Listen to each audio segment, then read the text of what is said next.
नमस्कार साथियों, स्वागत है आपका पुनः अंतर्राष्ट्रीय अर्थशास्त्र की इस कक्षा में। हम चर्चा कर रहे थे निरपेक्ष लागत लाभ के सिद्धांत की, तो उसको हम क्रमशः आगे बढ़ते हैं। तो हम बात कर रहे थे कि x वस्तु के उत्पादन में देश A को निरपेक्ष लागत लाभ प्राप्त है और y के उत्पादन में देश B को निरपेक्ष लागत लाभ प्राप्त है, और उसको हमने सारणी के अंदर देखा था। अब हम इसको एक अनुपात के रूप में भी व्यक्त कर सकते हैं, जो नीचे दिया गया है। तो श्रम के एक मानव दिवस का उपयोग करते हुए x और y वस्तु की मात्राएं दोनों देशों में कितनी उत्पादित की जा सकती हैं, उसका अनुपात हम देखेंगे तो हमें पता लगेगा कि कौन सा देश को किस में निरपेक्ष लागत लाभ प्राप्त है। जैसा कि हमें पता है कि देश A में x की 20 इकाइयाँ और देश A में y की 10 इकाइयाँ 1 यूनिट से, जबकि देश B में x की 10 इकाइयाँ और देश B में y की 20 इकाइयाँ। तो देश A में x की 2:1 है, जबकि y में B देश की 2:1 है। तो इस तरीके से हमें पता लग रहा है कि जो A देश है उसको x वस्तु में तुलनात्मक लाभ है, एक तरीके से निरपेक्ष लागत लाभ प्राप्त है, और B देश को y वस्तु के उत्पादन में निरपेक्ष लागत लाभ प्राप्त को चित्र के रूप में भी प्रस्तुत कर सकते हैं। जैसा कि हमने चित्र में दे रखा है कि x अक्ष पे जो है x कमोडिटी को और y अक्ष पर y कमोडिटी को हमने कैलकुलेट किया है, लिखा है। और जो A और A डैश है, A और A1 है, वो A देश का उत्पादन संभावना वक्र है, B और B1 B देश का उत्पादन संभावना वक्र है। और ये बताता है कि तकनीक और साधनों की उपलब्धता को देखते हुए यदि सभी संसाधनों को x वस्तु के उत्पादन में नियोजित किया जाए तो x वस्तु की OA1 मात्रा का उत्पादन कर सकता है। इसके विपरीत यदि पूरे सभी संसाधनों का उपयोग y वस्तु के उत्पादन में किया जाए तो A देश जो है वो y की OA मात्रा का उत्पादन कर सकता है। इसी तरीके से अगर B1 को देखा जाए तो ये B देश का उत्पादन संभावना वक्र है, और ये जो है यदि सभी साधन x वस्तु के उत्पादन में लगाए B देश तो x वस्तु की OB1 मात्रा का उत्पादन कर सकता है और y वस्तु की OY1 मात्रा का OB मात्रा का उत्पादन कर सकता है। तो ये जो दोनों रेखाएं हैं ये रैखिक उत्पादन संभावना वक्र के रूप में हमने लिए हैं। तो यहाँ हम देख सकते हैं कि जो दोनों रेखाओं के ढलान हैं वो इस बात को प्रदर्शित करते हैं कि उनमें वस्तुओं में प्रतिस्थापन की दर क्या है। तो A1 का ढलान जो है LXA डिवाइड बाई LYA के बराबर है, और B1 का ढलान है जो वो LXB डिवाइड बाई LYB के बराबर है। चूँकि A1 का ढलान B1 के ढलान से कम है, ये दर्शाता है कि देश A x वस्तु के उत्पादन में निरपेक्ष लागत लाभ प्राप्त रखता है, जबकि देश B को y वस्तु के उत्पादन में निरपेक्ष लागत लाभ प्राप्त है। तो एडम स्मिथ ने इस बात पर भी जोर दिया कि निरपेक्ष लागत लाभ के आधार पर विशिष्टीकरण से विश्व उत्पादन का अधिकतमकरण होगा, मैक्सिमाइजेशन होगा। तो दो व्यापारिक देशों के लिए व्यापार से जो लाभ प्राप्त होंगे उसको हम नीचे टेबल से भी समझ सकते हैं।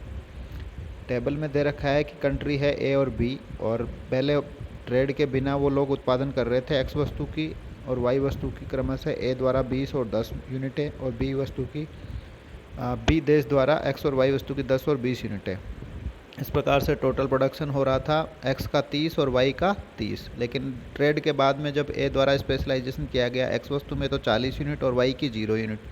इसी तरीके से B द्वारा y वस्तु में स्पेशलाइजेशन करके y का 40 यूनिट और x की 0 यूनिट। अब टोटल उत्पादन हो गया x का 40 और y का भी 40। तो गेन्स फ्रॉम ट्रेड हम देखें तो यहाँ x का उत्पादन प्लस 20 यूनिट से बढ़ा और y का माइनस 10 से घटा A के अंदर, और B के अंदर माइनस x 10 हुआ और प्लस 20 y हुआ। तो टोटल जो वर्ल्ड प्रोडक्शन में इंक्रीज हुई प्लस का x 10 हुई और प्लस की y 10 हुई। तो इस तरीके से 10 यूनिट x की बढ़ी और 10 यूनिट y की बढ़ी। तो ये व्यापार से होने वाला लाभ है जो कि व्यापार के बाद स्पेशलाइजेशन को अपनाने की वजह से प्राप्त हुआ है। तो ये हम इस तरीके से समझ सकते हैं कि x की 10 और y की 20 इकाइयों का उत्पादन A करता था पहले, और देश B जो है y के उत्पादन में विशेषज्ञ था, इसलिए व्यापार के बाद वह y वस्तु की 40 यूनिट बना रहा है और x की कोई यूनिट नहीं बना रहा है। तो व्यापार का जो लाभ हुआ दोनों एक वस्तुओं में 10-10 यूनिट का लाभ हुआ है। स्मिथ के व्यापार के विश्लेषण का एक दिलचस्प पहलू उनका अधिशेष निकास सिद्धांत है, जिसको अंग्रेजी में वेंट फॉर सरप्लस थ्योरी कहा जाता है। तो उसके अनुसार क्या कहा जाता है किसी देश में घरेलू बाजार में अवशोषित होने वाले उत्पादन के अधिशेष को विदेशी बाजार में बेचकर निपटाया जा सकता है। मूल रूप से यही विचार था जिसने मर्केंटाइलिस्ट और बाद के सिद्धांतकारों को अंतर्राष्ट्रीय व्यापार पर अधिक जोर देने के लिए प्रेरित किया। तो ये बात जो स्मिथ का जो निरपेक्ष लागत लाभ सिद्धांत बताता है कि जो हमारे उत्पादन एक्स्ट्रा हो गया है डोमेस्टिक कंजम्पशन से ज़्यादा, उसको हम बाहर बेच करके व्यापार के माध्यम से उसको निपटान कर सकते हैं। सिद्धांत के अंतर्राष्ट्रीय विशिष्टीकरण उत्क्रमणीय नहीं है, इसको वापस नहीं हटाया जा सकता। यह किसी भी देश में विकास प्रक्रिया का एक अभिन्न हिस्सा है। इसके अलावा यह सिद्धांत का तात्पर्य यह भी है कि विदेश व्यापार का परिणाम बेकार पड़ी उत्पादक क्षमता के पूर्ण उपयोग के रूप में होता है, जो व्यापार के भाव में मौजूद होने की संभावना बनी रहती है। एक निहितार्थ तुलनात्मक लागत दृष्टिकोण में अपनाई गई धारणा से एक तरीके से भिन्न है कि तो इसमें यह माना जाता है कि आइडल कैपेसिटी हमारी इकोनॉमी में जो उत्पादन में पड़ी रहती है, अगर हम व्यापार को खोलते हैं तो हम दूसरे देशों को जो एक्स्ट्रा प्रोडक्शन कैपेसिटी है उसका यूटिलाइज करके उनको बेच सकते हैं और हम लाभ कमा सकते हैं। और जो कम्पिटिटिव थ्योरी है कम्पिटिटिव एडवांटेज की, वो अलग है। इससे वो मानती है कि संसाधन व्यापार से पहले भी पूरी तरह से नियोजित होते हैं। व्यापार संसाधनों का एक अधिक कुशल आवंटन करता है। तो कंपैरेटिव एडवांटेज में और एब्सोल्यूट एडवांटेज में एक डिफरेंस है कि एब्सोल्यूट एडवांटेज मानता है कि अगर आपके पास एक्सेस कैपेसिटी, रिजर्व कैपेसिटी पड़ी हुई है तो उसको आप यूटिलाइज कर सकते हैं व्यापार अपनाने के साथ में। लेकिन कंपैरेटिव एडवांटेज मानता है कि आपका पास सभी संसाधन पहले से फुल्ली यूटिलाइज हैं, फुल एम्प्लॉयड हैं, केवल उनका एलोकेशन अच्छे से हो जाता है बाद में। अब हम इस सिद्धांत की कुछ आलोचनाओं की बात करते हैं। कोई संदेह नहीं है कि एडम स्मिथ ने अंतर्राष्ट्रीय लेन देन के आधार के रूप में निरपेक्ष लागत लाभ के सिद्धांत की काफ़ी स्पष्ट व्याख्या की, फिर भी उनके सिद्धांत की कुछ कमियां हैं। सबसे पहले यह सिद्धांत मानता है कि प्रत्येक निर्यात करने वाले देश को एक विशिष्ट वस्तु के उत्पादन में निरपेक्ष रूप से लाभ प्राप्त होता है।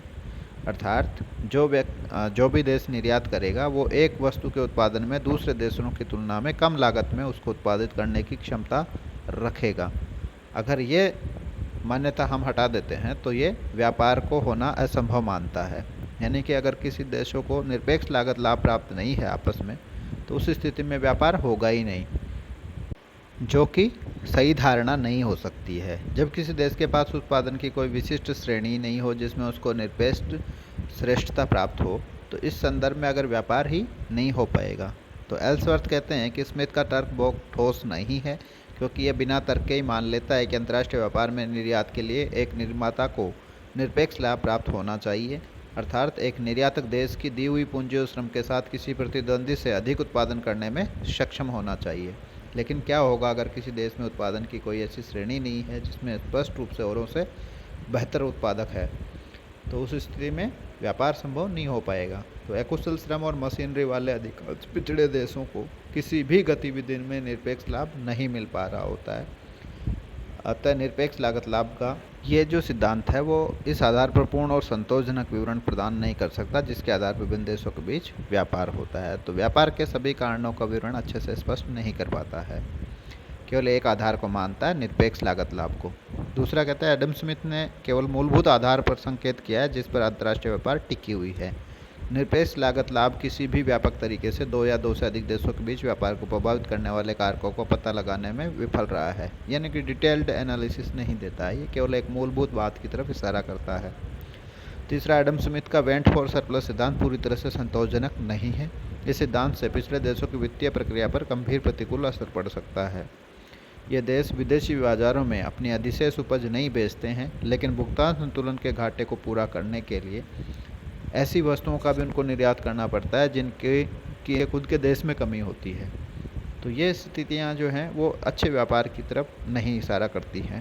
तो ये स्पष्ट हो जाता है यहाँ पे कि जो निरपेक्ष लागत लाभ सिद्धांत है वो कुछ हद तक व्यापार को, अंतर्राष्ट्रीय व्यापार में सफल होता है, लेकिन जो बहुत सारे अल्प विकसित और अविकसित देश हैं जो किसी भी वस्तुओं के उत्पादन में निरपेक्ष लागत लाभ प्राप्त नहीं है, फिर भी वो निर्यात कर रहे हैं, तो उस स्थिति को ये समझा पाने में असमर्थ है। उसके लिए डेविड रिकार्डो का तुलनात्मक लागत लाभ का सिद्धांत हम आगे पढ़ेंगे।